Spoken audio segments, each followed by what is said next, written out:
know, aggressively, and I just kind of put it out on Twitter and asked. I said, "Hey, is anybody else noticing a slowdown on their internet speed since so and so has been advertising their, next bigger speed, whatever?" And within seconds, I had a private seconds. That notice. Seconds. I had a private message come to me through my Twitter account, asking if for my phone number or giving me a phone number to call, and immediately we connected, and it was satisfaction I was not getting when I was calling calling the phone number here on our bill and everything. I wasn't getting any satisfaction. I wasn't even getting anybody to talk to me about it and just telling me that there was not a problem, that, and we were running the speeds on our computer and all that. And I said, yeah, there is a problem, and so anyway, long story short, yeah, this was a company that definitely monitored their online activity. And it's very important to do that. So, people are talking about you. So don't be, I hear some people say, I don't want to get online. I don't want to do Facebook or any of those because I don't want anybody to say anything bad about me. Well, unfortunately, I'm not saying that everyone's going to have something bad said about them. But if people are talking about you, you want to be on there monitoring it and finding out. And that's the way you can really use the advantage of customer service and setting up those monitor, accounts, because, when customer service is done right, it has the potential to go viral. And when customer service is not done right, it also has the potential to go viral. So you want to make sure that you are on top of that.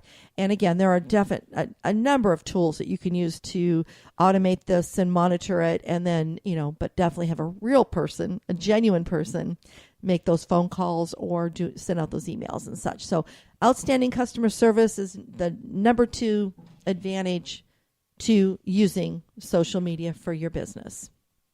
Oh, absolutely. So there's no other way to go on that. Mm-hmm. It's also when people are commenting back and forth, if you'll do a little due diligence, it's a great way to acquire leads. People are talking back and forth. People comment in, and people go, "Well, that's just good or bad. It's this or this or this."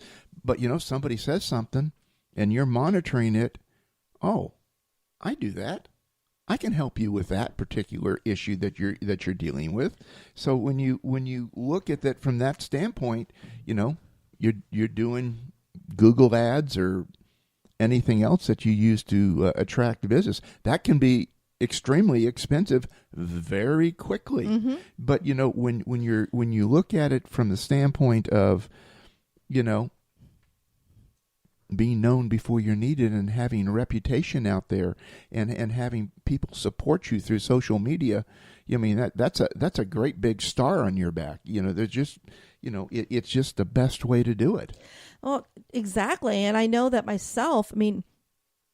We all know we need to prospect. We need to bring in sales for our company. That's how we grow our company.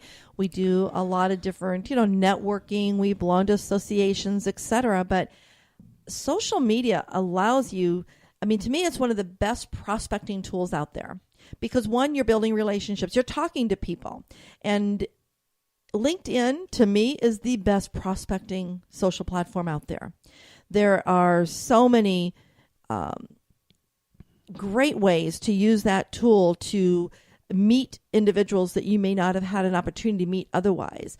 Again, it all depends on how consistent you are on there. But they have an advanced search on there and you can also, when you connect with people, maybe they are connected with someone you would love to be introduced to. You can even request them to introduce you. It's basically, it's networking on steroids, guys. It's just like, I love LinkedIn and it has really helped us to grow our business over the years. But again, it takes time, and I know the platforms are free and time is not. But if you, manage your time, block out time. We have to block out time on our calendars to market our business, to go to different events, to do our sales. I mean, if I remember when we started our business, I remember you door knocking. Absolutely so. And I remember I had a telemarketing team. I was a call center manager, and I know telemarketing worked. I mean, it did. So what I did, Richard, we set appointments for Richard to go out and meet people. But in the meantime, he'd be door knocking if we didn't have those appointments set. But we were constantly on the phone. I now look at this social media as the most affordable way to acquire leads, because you're connecting with people and getting to know them before that appointment. And let's just say that you're at a face-to-face networking event and you're meeting someone for the first time, and you strike up a conversation. You realize that it's a conversation for both of you that could go further. You definitely want to make sure you connect with them on social media to learn more about them, have them learn more about you, and also to keep the conversation going until you do have a chance to either get together or see each other again at another event. It isn't fast. I'm not going to, I never, like I tell my clients, you're not going to have instant gratification when you're on social media. It takes consistency, and I cannot impress that enough. That you have to continue doing it. So don't think that's all you're doing. It's just a piece of your activity. So make sure you are just on your calendar blocking out time to be doing this. You have to be prospecting, period. Yeah, and it's not just that Richard's posting or Cheri's posting. You brought up a good point there. It's commenting. It's going out on other people's platforms, LinkedIn, Facebook, Twitter, and commenting about that, or as another way to say it, join in the conversation that's taking place there. Because, when you're communicating or having that conversation, people are going to get to know you. They're going to go from you commenting on somebody else's site to go, oh, I want to see who this Cheri is. And now you have an opportunity to make a friend or a fan. You can build it up that way, but it's extremely important that it's a 360, and it's just not one. You're not going one way. Mm-hmm. You got to put content out, and you got to help share content and join in the conversation. Well, one of the things I like to do is when I connect with someone, we definitely connect on our personal profiles, and that's where we're having a conversation. But if I'm interested in a topic in their business or want to know more, I'll ask them, where can I get more information and learn more about something? Maybe I saw them discuss something, and they'll either take me to their business page or take me to their website, maybe take me to a blog or an e-commerce or YouTube where I can gather more information. And today, with the way because of the activity online, there should be no excuse that you haven't gathered something before you go meet someone at an appointment. The cold calling doesn't have to be anymore. Even if you pick up the phone and make phone calls, you should at least go take a look at their website, go see if they're on one of the social platforms, and gather more information.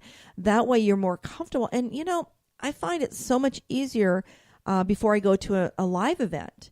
If I pick something up on social media, maybe I saw where they had a new grandchild, or maybe they mentioned their child graduating from school, or maybe someone just had a celebration, or they had maybe their child, their sport team won or something. I take that and I store it.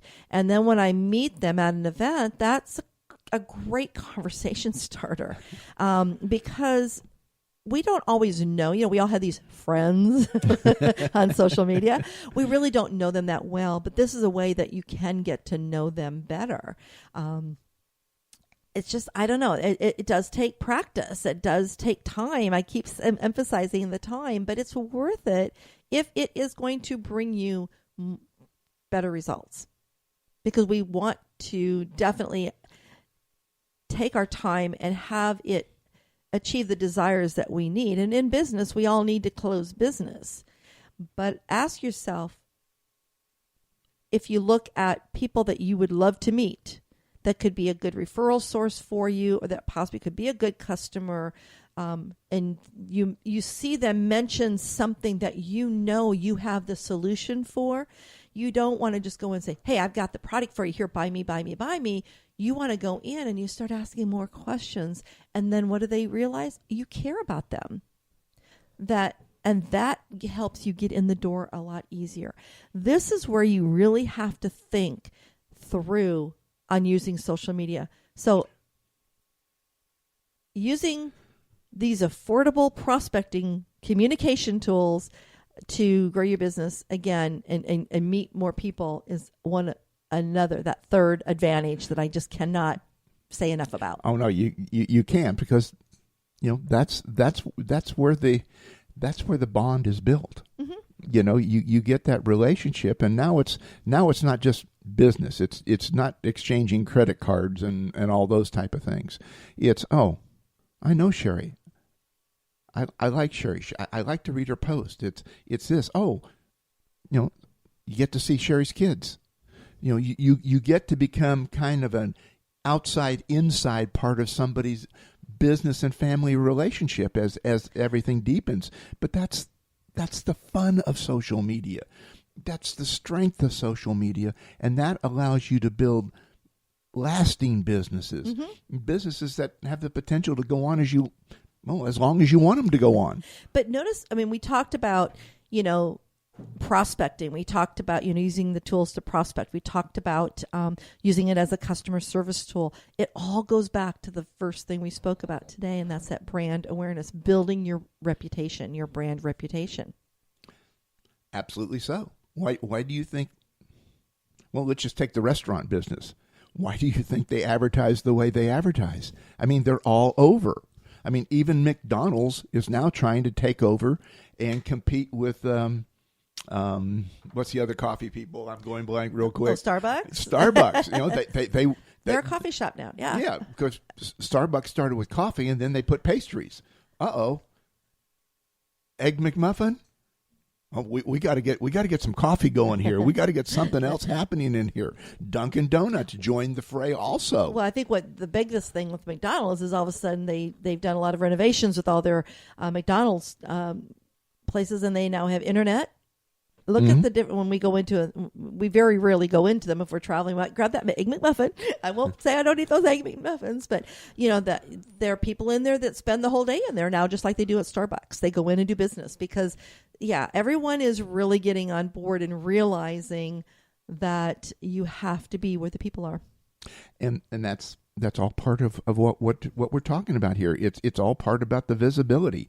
It's all about the searching, because in the first part of it's not necessarily search engine optimization, so to speak, but it is searching. You go to places, and when you leave, you kind of talk about, well, I like this, I didn't like that. Very few places will ever be 100%, but you tend to build favorites after time. Mm-hmm. Well, let's go back here. I want some of this, or no, let's go over here. I want some of that. Well, I think that is the biggest advantage of social media, is that it is. You want to drive traffic to either your brick and mortar storefront or to a website, or again to an e-commerce, to a blog. That is what social media is amazing for. It can really help you increase that traffic, direct that traffic, and we can even pull email into this, which is a part of social media. All of these pieces together can take individuals to where you want them to eventually buy from you. They're not buying from you on social media. They're building relationships with you, or you're building relationships with them. They're getting to know, like, and trust you. Now you have the advantage of taking them to where they can actually purchase from you. And that is what is the biggest advantage of social media, when you are really focusing on putting that information out there that attracts that ideal client to you. Again, it kind of goes back to talking about the content we did a few weeks ago, why you want to make sure that your content is resonating with your ideal client. And then you incorporate all that into your social media or your marketing strategy on your social media. You will start having more conversations. And through those conversations, direct them when they want to know more. Say, hey, we just launched this new product. it's ideal for you for what you were just talking about. Go take a look at it. Don't say go buy it. Go take a look at it.